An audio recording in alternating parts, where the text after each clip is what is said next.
নিশা নগাঁৱৰ সামগুৰিৰ ২ নং গেৰুৱামুখত চাঞ্চল্যকৰ ঘটনা।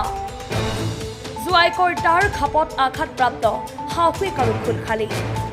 অগ্নি নিৰ্বাপক বাহিনীত কৰ্মৰত তামোলপুৰৰ প্ৰণৱ ৰাজবংশী নামৰ যুৱকজনৰ সৈতে সামগুৰিৰ গেৰুৱামুখৰ ধৰিত্ৰী শইকীয়াৰ লগত ৬ মাহ পূৰ্বে দুয়ো আইনগতভাৱে বিবাহ পাশত আবদ্ধ হৈ দুয়ো একেলগে গুৱাহাটীৰ এটা ভাড়াঘৰত আছিল যদিও দুয়োৰে মাজত সৃষ্টি হৈছিল কাজিয়াৰ।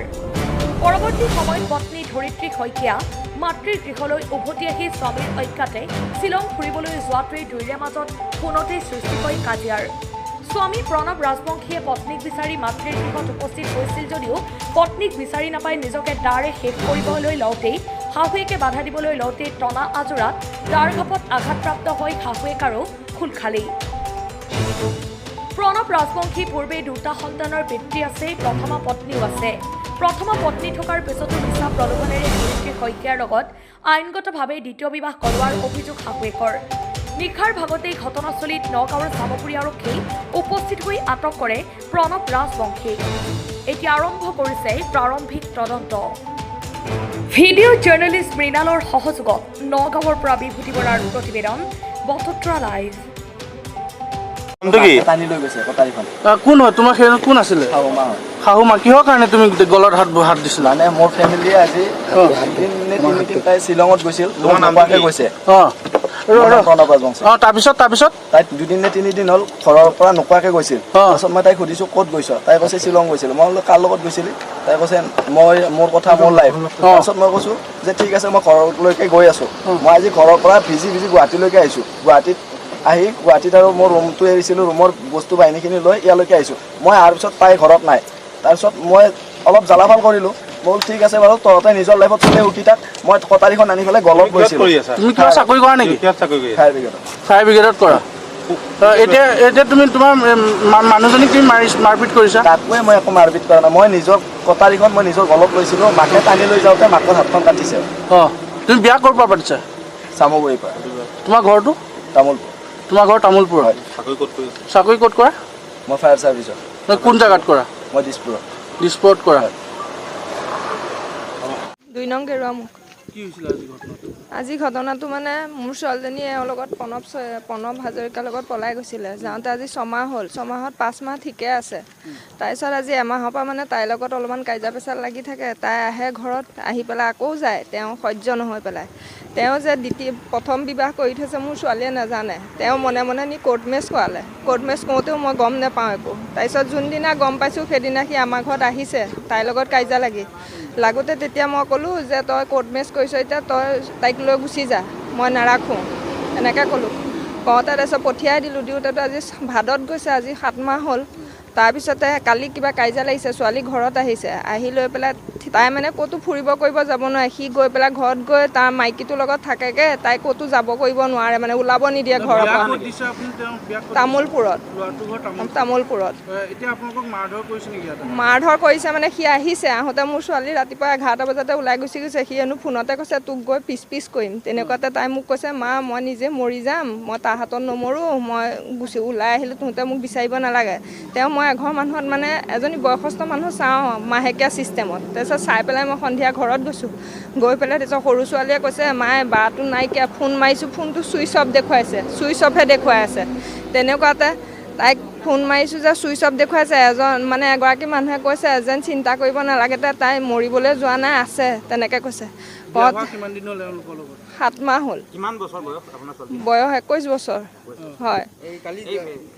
বিয়া পাতি নিছে আপোনাৰ ছোৱালীক, তেখেত আগতে বিয়া পতা নেকি? বিয়া পতা বোলে 2জন ল'ৰা ছোৱালী আছে, মই নাজানো, নাপাওঁ। কালি তাতে আছিল নেকি ছোৱালী? গুৱাহাটীত আছিলে, দিছপুৰত ভাড়া ঘৰত। তাৰপিছত 1 তাৰিখে মানে তেহেঁতে ভাড়া ঘৰ এৰি দিছে। সি 6 মাহৰ কাৰণে ট্ৰেইনিঙত যাম বুলি কৈছে। কৰে, ফায়াৰত কৰে। তেওঁ দিছপুৰত থাকে, মেইন দিছপুৰত। ফায়াৰ ব্ৰিগেডত থাকে, মেইন দিছপুৰতে থাকে। এইবিলাক ইমান নাজানো কিহত কৰে, কিন্তু ফায়াৰত কৰে বুলি আমি জানো। তাৰপিছত কালিতো ছোৱালী গুচি আহিছে, ৰাতি আহিলৈ আছে ধুনীয়াকৈ মোৰ লগত। তাৰপিছত ৰাতিপুৱা সি ফোন কৰিছে, মই মানুহ ঘৰত কামলৈ গুচি আহিছোঁ।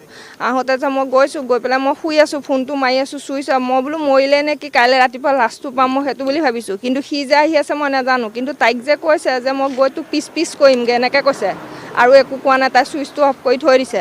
তাৰপিছতে গৈছে যাওঁতে সি ভিতৰ সোমাইছে মানে ভাড়াঘৰত যি বাচন বৰ্তন আছিলে তাৰ মানে 3টা টোপোলা লৈ আহিছে আহি লৈ পেলাই সি দৰ্জা ঘৰ একদম মানে ধুমু ধামা মাৰি বস্তুখিনি ভৰাইছে নাম কি আপোনাৰ জোৱাৰ নামটো কি প্ৰণৱ ৰাজবংশী আৰু এটা কথা কৈছে তেওঁ যিগৰাকী আপোনাৰ যি ছোৱালী শ্বিলঙলৈ গৈছিলে বুলি শ্বিলঙলৈ গৈছিলে তাইৰ লগৰ ছোৱালী 4জনীৰ লগত গৈছিলে সি ৰুমৰ পৰা ওলাবলৈ নিদিয়ে কাৰণে তাই ঘৰত আহিম বুলি কৈ শ্বিলঙত গৈছে তাইৰ লগত আৰু কোনো যোৱা নাই ছোৱালীকেইজনী লগৰে তাই মোক দেখুৱাইছে যে মই এই ছোৱালীকেইজনীৰ লগতে মই গৈছোঁ শ্বিলঙত মই কিন্তু তেনেকৈ নাজানো কিন্তু অহাৰ পিছত ফটো দেখোঁতেহে মই গম পাইছোঁ গৈছে কাৰোবাৰ লগত ফুৰিবলৈ সিটো ফুৰিবলৈ যাবলৈ নিদিয়ে ঘৰতো নিনিয়ে সি মাইকী আছে কাৰণে সি খালি এটাই কয় যে মই নিম যেতিয়া সময় পাওঁ তেতিয়া নিম তাই মানে নাই যোৱা তামোলপুৰত আপোনাৰ ছোৱালী আজিলৈকে যোৱা নাই যোৱা আমিও নাই যোৱা তেওঁলোকৰ ঘৰত কোন কোন আছে সেই বিষয়ে আপুনি গম পায় নেকি ঘৰত মাক আছে ভৈনীয়েক আছে দেউতাক আছে আৰু তাৰ ঘৈণীয়েকৰ বোলে 2টা ল'ৰা ছোৱালী আছে মাক বাপেকৰ লগত এদিন মাকে মোক মানে ফোনত কথা পাতিছিলে পাতোতে মই তেতিয়া কৈছোঁ যদি মোৰ ছোৱালী দোষী বা আপোনাৰ ল'ৰা শুদ্ধ আছে তেতিয়াহ'লে এদিন হ'লে আপোনাৰ ল'ৰা ঘৰলৈ উভতি আহিব মোৰ ছোৱালী মোৰ ঘৰলৈ উভতি আহিব মানে তেহেঁতে কোৰ্ট মেচ কৰিছে একো বিবাহ চিবাহ এইবিলাক নাজানো বিয়া পাতিলে আৰু কোৰ্ট মেচ কৰিছে যে সেইবিলাক মই একো নাজানো পিছত পাওঁতে যিদিনা আহিছে তাইৰ লগত কাজিয়া কৰি সেইদিনা কৈছোঁ যে কোৰ্ট মেচ কৰিছোঁ এতিয়া তাইক তই লৈ যাম মাৰৰ কাটৰ যি কৰ কৰিবি কিন্তু আৰু মইতো ছোৱালী মৰিবলৈ এৰি দিব নোৱাৰোঁ আজি আহিছে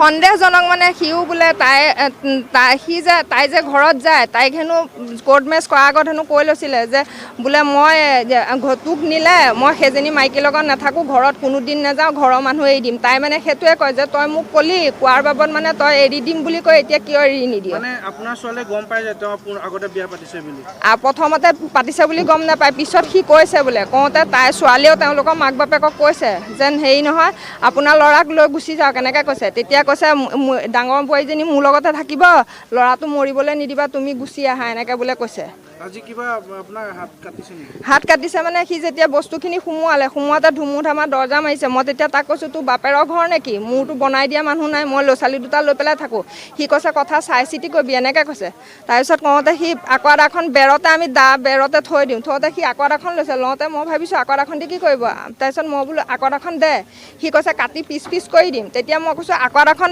দিওঁ বুলি কওঁতে সি হাতটো তেনেকৈ মানে হেৰি মাৰি দিছে মোৰ ছোৱালী সৰুজনী তাইও মানে মোৰ ছোৱালী 2জনী হয় আঙুলি এটাত হৈছে কাটিছে তাৰপিছত মোৰ হাতখন মানে গৈছে